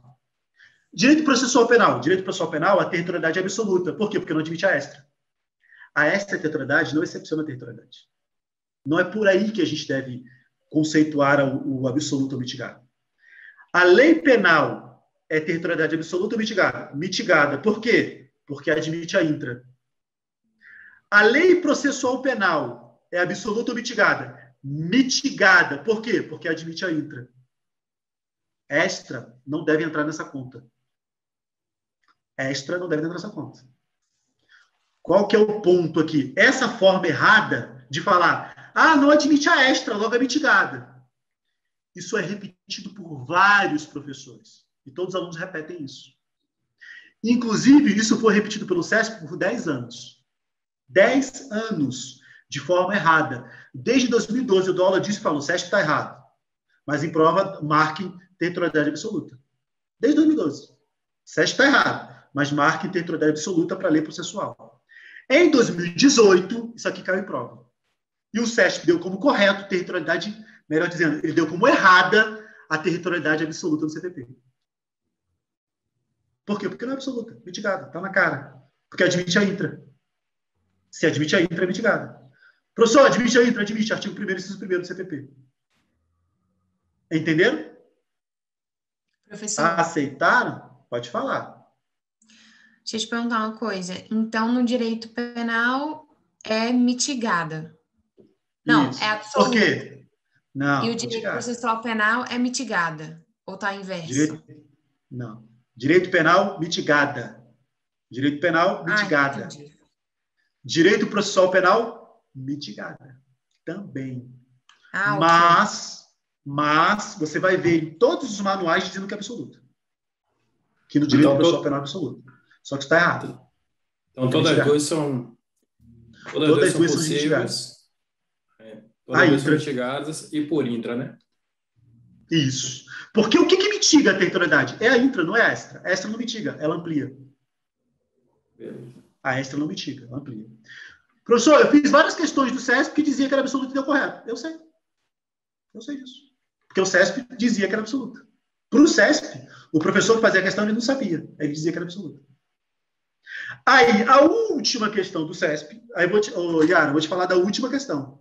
A última questão foi uma questão CESP, só que não foi certo e errado, foi ABCD. Aí veio a letra B e falou assim, a letra B, CPP, processo penal, lei processual penal, absoluta. Letra C, trazia lá outra informação. Letra D, trazia outra informação. Essa letra B para o CESP foi considerada errada. Essa letra B foi considerada errada. Ou seja, o CESP, numa questão, disse que a absoluta estava errada. Só que o problema criado, isso não voltou a acontecer mais. A questão foi anulada por causa das outras alternativas. A questão foi anulada, infelizmente. Ela foi anulada por causa das outras alternativas. Porque as outras alternativas tinham 2 corretas. Tinha lá 2 corretas, o CESP anulou, e na justificativa ele disse, as letras C e D estão corretas. Não falou nada da B, porque a B realmente estava errada. Entendeu? O CESP mudou a posição aqui? Não mudou completamente. É uma das questões que está na plataforma, né? Não sei se está na plataforma essa questão, porque ela é ABCD, ela não é certa e errada. Foi CESP. Foi CESP. Eu acho que tem uma que fala que é absoluta, eu até marquei que era absoluta e estava errada. Mas falou Estavam considerando já que não era. De então, territorialidade? Isso, exatamente, falando que era absoluta e essa questão já estava dando como errada. Provavelmente já pegou. Porque, assim, essas questões anuladas, o que a gente faz? A gente pega as outras alternativas e segue o jogo. A questão foi anulada, mas esse não foi o motivo. Então, qual que é o meu medo? O meu medo é vir um examinador antigo e não esse que fez essa questão, que sabe o certo, e querer seguir a posição anterior. Mas o próprio CESP já denotou que vai mudar a posição. CPP não é absoluto, CPP é temperada também. Ah, mas não admite a extra. Eu sei, admite a intra. O que tempera é a intra, não é a extra. O que excepciona a territorialidade é a intra, não é a extra. Só que muita gente, de forma errada, diz que é por causa da extra. Não é. E a gente leva isso para a prova, então, que é a mesma, que a territorialidade tanto do penal do processual é mitigada. Isso. Professor, você acha que pode sacanear aí? O examinador pode ser um examinador antigo e trazer uma posição errada? Pode. A gente vai recorrer. CESP, infelizmente. É porque, assim, se vier absoluta e der como errada, todo mundo vai errar, só vocês vão acertar. Porque todo mundo segue. Mas aí a gente pode entrar com recurso, não pode, professor? Pode. Assim, o que é a verdade? A verdade é que é temperada, não é absoluta. Essa é a verdade. Sim. Porque admite a intra. Onde está essa intra? Artigo 1º, inciso 1º. Está aí. Ok? Não se admite a extra, tá? A extra não, só a intra. Já caiu o PGR, já caiu, o CESP já caiu questão de prova do CESP. DPEM em 2015 dizendo assim, um tratado internacional pode afastar a aplicação da lei processual penal brasileira. Deu certo. Então o CESP admite a intra, sem dúvida. O grande problema é o absoluto temperado. Porque tem gente que fala que é absoluta porque não admite a extra. Não tem nada a ver uma coisa com a outra. Não admitir a extra não quer dizer que seja absoluta. O que determina se é absoluta ou não é se eu vou aplicar a lei processual penal brasileira sempre ou ao processo no Brasil, ou se tem exceção. Tem exceção? Tem. A intra. A intra que excepciona. A extra não excepciona. A extra, ela aumenta a aplicação. Beleza? Continuando no artigo 1º. Também não, agora, inciso 2, não vou aplicar o CPP, agora não é a aplicação da lei processual, mas o CPP, eu não aplico o CPP quando for caso de impeachment do presidente ou do ministro em crimes conexos, do ministro de Estado em crimes conexos, ministro do Supremo Tribunal Federal. Em caso de impeachment, impedimento, eu aplico a lei do impeachment, acho que é a lei 1079 da década de 50, tá? Lei 1079. Não aplico CPP, excepção do CPP, aplica a lei do impeachment. Processo de competência da justiça militar, aplica o CPPM. Processo de competência de tribunal especial, aplico o CPP. Não tem essa regra aqui mais, tá? Isso aí é caso da função anterior, não vale mais. E crime de imprensa, a lei de imprensa está suspensa, a DPF 130, aplico também o CPP. Então, esses dois últimos casos, aplico o CPP. Tá? Inclusive, o parágrafo único fala isso. Aplicar-se-á, entretanto, o CPP quando as leis especiais que os regulam não dispuserem de modo diverso. Não tem lei especial. Tá? Por inciso 4, não tem lei especial, se é regra antiga foi revogado. E crime de imprensa, a lei especial está suspensa. Então, aplico também o CPP. Então, só tenho 3 exceções em que eu não aplico o CPP. CPPM, lei de impeachment ou tratado internacional. Beleza? Isso aqui é a aplicação da lei processual penal no espaço. Tá? A aplicação da lei processual penal no espaço. Agora vamos à aplicação da lei processual penal no tempo. Vamos lá. Lei A e Lei B. Lei processual penal no tempo agora. A lei processual penal, no tempo, ela é aplicável ao processo penal. Então, a lei processual é aplicada a um ato processual e não ao crime. Eu não olho para o crime, eu olho para o processo, porque a lei processual será aplicada ao processo. Ok? Tranquilo? Logo, ó, se eu tenho aqui um ato processual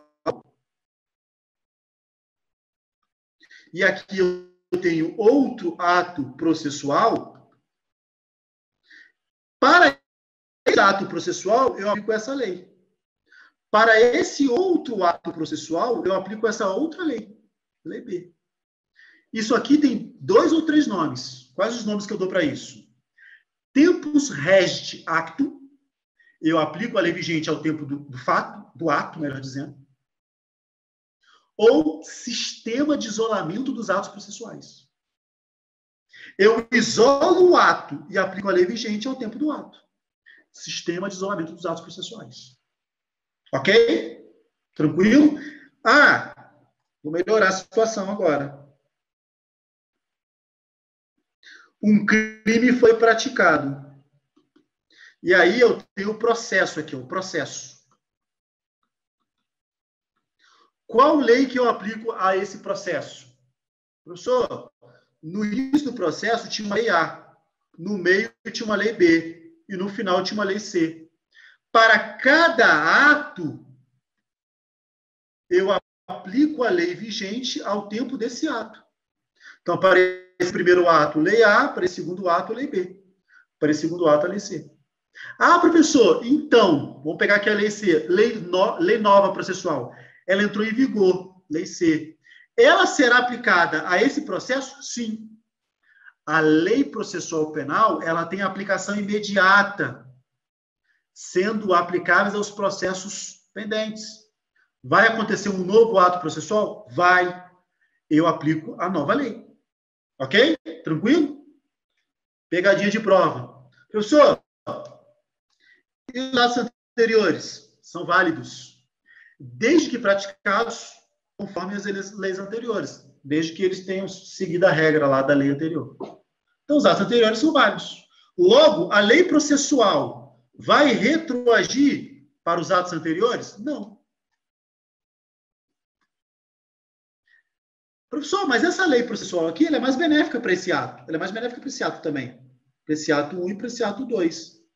Ela vai retroagir para o ato 1 e para o ato 2? Não, não vai. Lei processual penal, mesmo que mais benéfica, não retroage. Essa é a regra.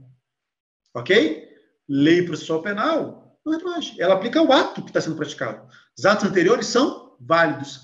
Essa é a regra do artigo 2º, daí. A lei processual penal aplicar-se-á desde logo. Aplica imediatamente. Sem prejuízo da validade dos atos realizados sob vigência de lei anterior. Então, os atos já realizados são válidos, mesmo que a lei processual penal posterior seja mais benéfica, não retroage. Tudo bem? Tranquilo até aqui? Pegadinha de prova agora, pegadinha.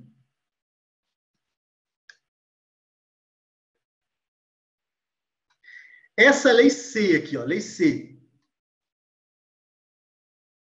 que está sendo aplicada a esse ato 3. Esse ato 3 faz parte desse processo. E esse processo ele existe por causa desse aqui, ó, por causa do crime X. Olha a pegadinha. Essa lei C está sendo aplicada a esse crime X? Sim. A lei C está retroagindo? Não. Não está. Porque, na verdade, ela está sendo aplicada ao ato 3, que é relativo ao crime X. Então, perguntinha de prova. A lei processual penal, ela é aplicável aos crimes anteriores à sua vigência? Sim ou não? Sim. A lei processual penal, quando aplicável aos crimes anteriores, estará retroagindo? Sim ou não? Não. Isso não é retroatividade. Isso é pegadinha.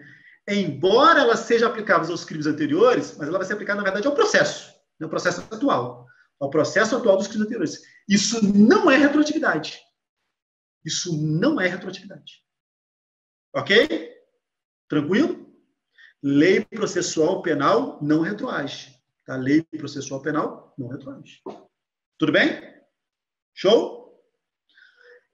No entanto, ela não retroage nem beneficamente, tá? Ela retroage em benefício. Não. A regra, mesmo que benéfica, ela não retroagirá. Tá bom? Só que existem exceções em que a lei processual penal retroage. Alguém pode me dizer, são 4 exceções. Alguém pode me dizer uma exceção?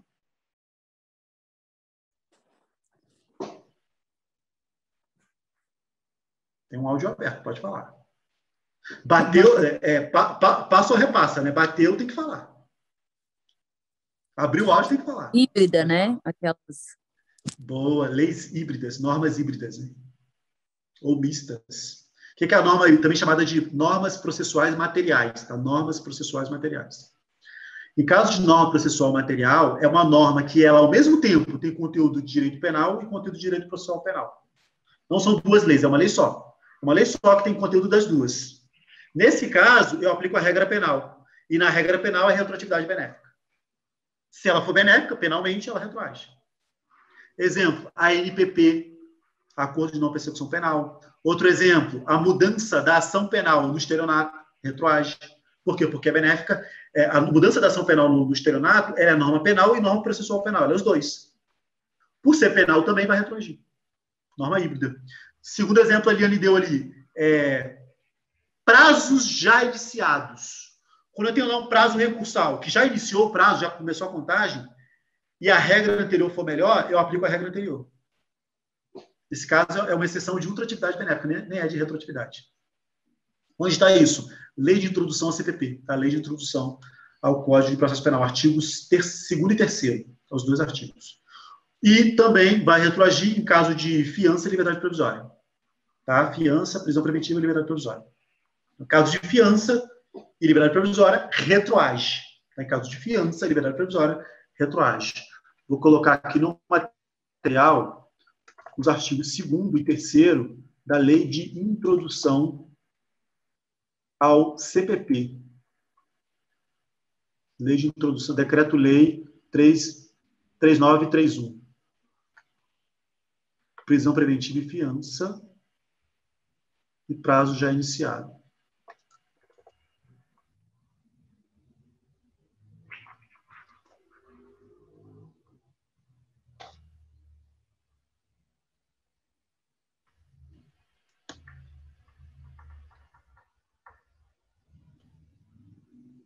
Onde eu coloquei isso?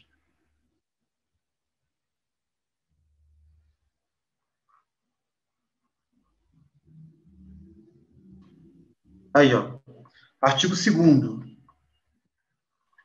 A prisão preventiva e a fiança, aplicação de dispositivos que forem mais favoráveis. Aí. Tem retroatividade benéfica.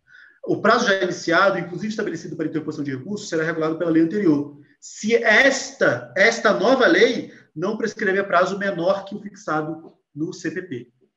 Ou seja, se o CPP prevê o prazo melhor, eu aplico o CPP. Aí vai retroagir. Perdido aqui. Então, 4 casos em que existe retroatividade benéfica na lei processual penal. Prazo já iniciado, prisão preventiva, fiança e norma híbrida. São as 4 exceções. Em regra, lei processual penal não retroage, nem mesmo em benefício. E ela é aplicada aos crimes anteriores. Isso não é retroatividade. Porque, na verdade, ela não é aplicada ao crime, ela é aplicada ao processo atual. Ela é aplicada ao processo pendente. Tudo bem? Essas questões normalmente tentam confundir. Aplicada ao processo penal, não é aplicada ao processo pendente, só é aplicada se houver sentença. Não. Tem ato processual, ela é aplicada. Mesmo que esteja em recurso, aplicada. Está em fase recursal, tem ato processual, aplicada. Porque ela é aplicada imediatamente. No princípio do tempus regit actum.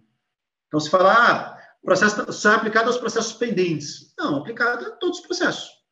É aplicada a todos os processos. Ok? Todos os processos em aberto. Se já houve, né, já acabou o processo de trânsito de julgado, aí não tem como aplicar mais. Aí já acabou. É aplicada a novos processos. Mesmo que o crime seja anterior. Beleza? Tranquilo? Nosso artigo 2º do CPP. Para fechar agora, o artigo 3º. Eu fecho disposições preliminares. Tá? Fecho as disposições preliminares. Artigo 3º. A lei processual penal admitirá interpretação extensiva. Esse artigo 3º aqui tem por mim, tá? Não que eu esteja correto no que eu vou falar, mas tenho por mim. Eu tenho a sensação que foi assim. Ó. Olharam para o Código Penal e escreveram o artigo 2º. Direito penal retroage beneficamente? Processual penal, não. Escreveram o artigo 2º. Aplica-se imediatamente sem prejuízo do anterior. O anterior é válido. Não retroage. Aí foram escrever o artigo 3º. Olharam para o direito penal. O direito penal, na criação de crimes, interpreta-se restritivamente. Aí olharam para o processo e escreveram, opa, aqui é diferente. Aqui admite-se interpretação extensiva. Aqui se admite interpretação extensiva. Ainda que essa interpretação extensiva seja maléfica ao réu. Entenderam isso? Aqui admite. Aqui admite. Ainda que a interpretação extensiva seja maléfica. Por quê? Porque aqui admite. Vou dar um exemplo. Não existe no CPP um caso de interpretação analógica ou extensiva. No CPP, se o ofendido não oferece a denúncia e morre, melhor dizendo, não oferece a queixa ou representação e morre, é cabível CAD, cônjuge, ascendente, descendente, irmão. Cabível CAD. Para o réu, tem mais 4 pessoas ali para oferecer a queixa contra ele. Interpretação extensiva. Cônjuge, companheiro. Se eu interpretar também que o companheiro pode, isso é uma interpretação extensiva. Essa interpretação, ela é benéfica ou maléfica para o réu? Para o réu, ela é maléfica, porque tem uma pessoa a mais. Uma pessoa que não poderia e que pode oferecer a denúncia, oferecer a queixa-crime contra ele ou a representação nos casos de crime condicionado. Então, para ele é ruim. Isso é uma interpretação extensiva, maléfica, possível no direito processual penal. Está possível, não tem problema. Seguindo. Admite-se também, e aqui para mim o escritor ele poderia ter sido mais claro, ele poderia ter escrito melhor, que ele escreveu de forma diferente, não ajuda muito, mas eu vou ajudar vocês. Admite-se também a aplicação analógica. Por favor, me deem um sinônimo de aplicação analógica.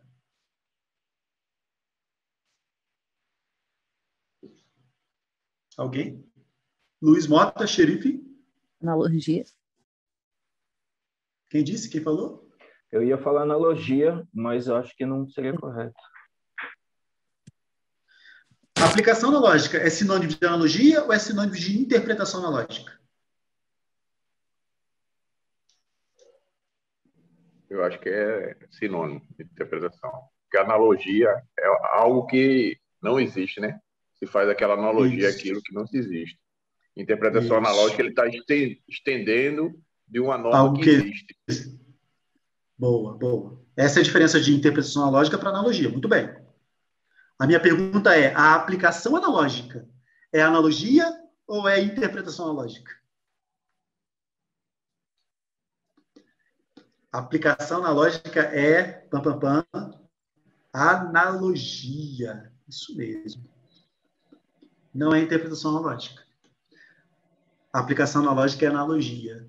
Interpretação analógica não tem sinônimo. Interpretação analógica não tem sinônimo. A analogia tem sinônimo. A aplicação analógica, suplemento analógico e integração analógica são sinônimos de analogia. Ok? Ok? Tranquilo? Então, vamos ler de novo aqui. Ó. A lei processual penal admitirá a interpretação extensiva e a analogia. Perfeito? Posso ler assim? E a analogia. Tenho por mim que, quando escreveram isso aqui, olharam para o direito penal. Pergunta, direito penal admite analogia? Não. Sim. Sim, em Bonaparte sim. Sim, direito penal só admite analogia em Bonaparte. Ok, fechou. Mas professor, mas se cair, como o senhor fez a pergunta, admite, está errado, né? Porque a regra que não admite. Não, aí que tá. Aqui não é nem caso de regra ou exceção, é caso de 2 caminhos. Ou é Bona ou é Marlon. Admite Bona. Então, ele não poderia perguntar dessa forma. Sim, mas o Sérgio já perguntou e deu certo. E foi? Foi. Ele falou assim, ó, não se admite de forma absoluta, não se admite analogia, nem para fundamentar a pena, nem para alterar a pena, nem para criar o crime. Errado. Admite a analogia para alterar a pena para melhor. Boa parte. Ok? Para criar não dá, né? Porque criar crime é pior, né? Vamos lá, olha, interpretem comigo agora, para a gente fechar aqui o raciocínio. Para a gente fechar, interpretem comigo. Quando o CPP fala assim, admito a analogia em Código Penal. Código Penal, eu admito a analogia. Quando ele fala isso para a gente, ele está dizendo que é só em Bonaparte? Ele está sendo abrangente aí, né, professor? Não. Completo. Abrange tudo. Tudo. Então, Inclusive... assim, quando se escreveu o CPP, já tinha o CP. E no CP, só emana parte. No Código Penal, só emana parte. Aí eu escrevo o CPP. Fala assim, ó, aqui admite analogia. Está querendo dizer o que para a gente? Que admite in bonum e in malum partem. Correto. É possível analogia in malum partem no direito processual penal? Sim, possível. Ok? É possível a analogia in malum partem no direito processual penal. Esse é o raciocínio. Fechou? Ok. E também se admite, ó, o suplemento dos princípios gerais de direito. Não há norma para o caso concreto, não há norma de um caso semelhante. Aí vem o juiz e aplica os princípios gerais de direito.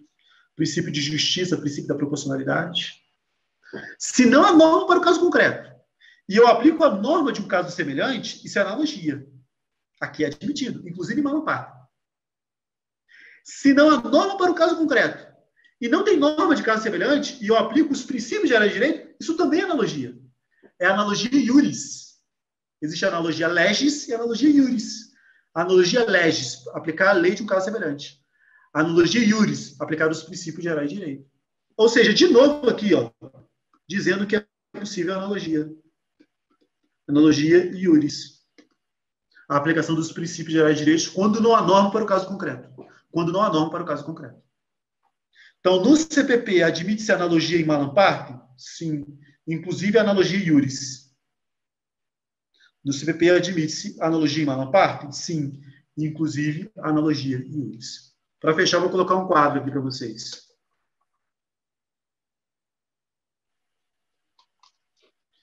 CP, Código Penal, CPP, Código de Processo Penal. Analogia, que tem como sinônimos aplicação analógica, suplemento analógico, ao suplemento dos princípios gerais de direito, isso é analogia. Suplemento analógico e integração analógica.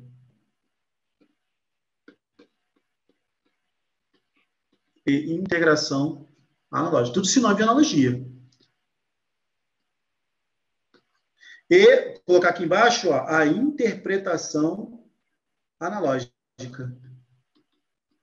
A interpretação analógica é diferente de analogia. E não tem sinônimo, tá? A interpretação analógica não tem sinônimo. E ela é diferente de analogia. Na interpretação analógica, o legislador, ele traz casos concretos, tem norma para o caso. E eu aplico essa norma de forma analógica. Exemplo, será homicídio qualificado se for praticado mediante paga, promessa de recompensa ou outro motivo torpe. Como é que eu interpreto a motivação torpe? Através da paga da promessa de recompensa. Eu pego um caso, paga, eu pego outro caso, promessa de recompensa, e aí eu aplico uma fórmula genérica, ou qualquer outro motivo torpe. Como é que eu interpreto a motivação torpe? Através de uma interpretação analógica, através da paga. Se tiver ganância, é motivo torpe. E ao interpretar o Código Penal, para essa qualificadora, eu pego lá o filho que mata o pai para ficar com a herança, por exemplo.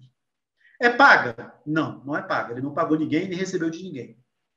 É promessa de recompensa? Não, ele não matou por recompensa. É herança. É motivo torpe? É motivo torpe. É qualificado para ele. Como que eu sei que é motivo torpe? Através da interpretação analógica. Ok? Através da interpretação analógica. Paga, promessa de recompensa ou outro motivo torpe. Quando eu digo para esse réu que quando ele mata o pai para ficar com a herança é motivo torpe, isso é bom ou ruim para ele? Ruim. É ruim. Ruim. Ruim. Logo, eu apliquei a interpretação analógica em malum partem. Pergunta: no direito penal, é possível a aplicação analógica, melhor dizendo, no direito penal, é possível a interpretação analógica em malum partem? Sim. Sim. Sim. É a regra, né? Acabei de fazer uma regra, acabei de aplicar com vocês, em regra, né? Então, aqui, ó, no direito penal, interpretação lógica pode ser in bona E mal. ou mala. E no direito processual penal, a interpretação lógica pode ser in bona ou in mala também, ou só in bona? As duas. Pode ser as duas, porque se no direito penal pode, imagine no processo, né? Se no direito material pode, imagine no processo. Ok?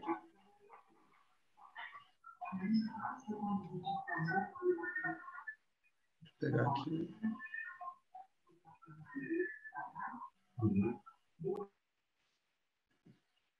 Vamos lá. A analogia no direito penal pode ser bona ou direito penal agora, tá? Analogia. Aplicação analógica, interpretação analógica, integração analógica. Ou in mala partem? Sim ou não? Não. Não, só em bona. Não. E in mala partem não pode. In mala partem não pode.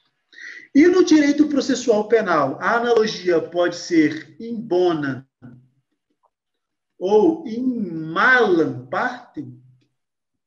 Sim. Artigo 3º do CPP. Né? Artigos 3º do Código de Processo Penal.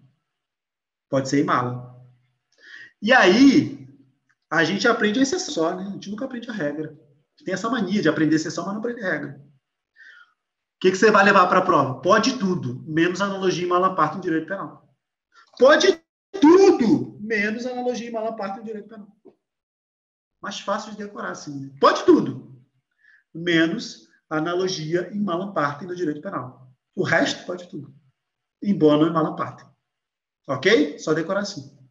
A gente aprende a exceção, mas não aprende a regra. A regra pode tudo. O que não pode, analogia em mala parte no direito penal. Ok? Analogia em mala parte no direito processual penal. Pode? Pode. Interpretação analógica em mala parte no direito penal. Pode? Pode. Interpretação analógica em mala parte no direito processual penal. Pode? Pode. Em bona parte, pode tudo. Sem exceção. Em bona parte, pode tudo. Sem exceção. Em mala parte, pode tudo. Menos a analogia no direito penal. Ok? Fechou? Com isso, eu fecho o artigo 3º. Disposições preliminares do CPP, do Código de Processo Penal, tópico 1 do edital de processo penal. Tá? Tá no edital. Beleza, gente? Ficamos por aqui.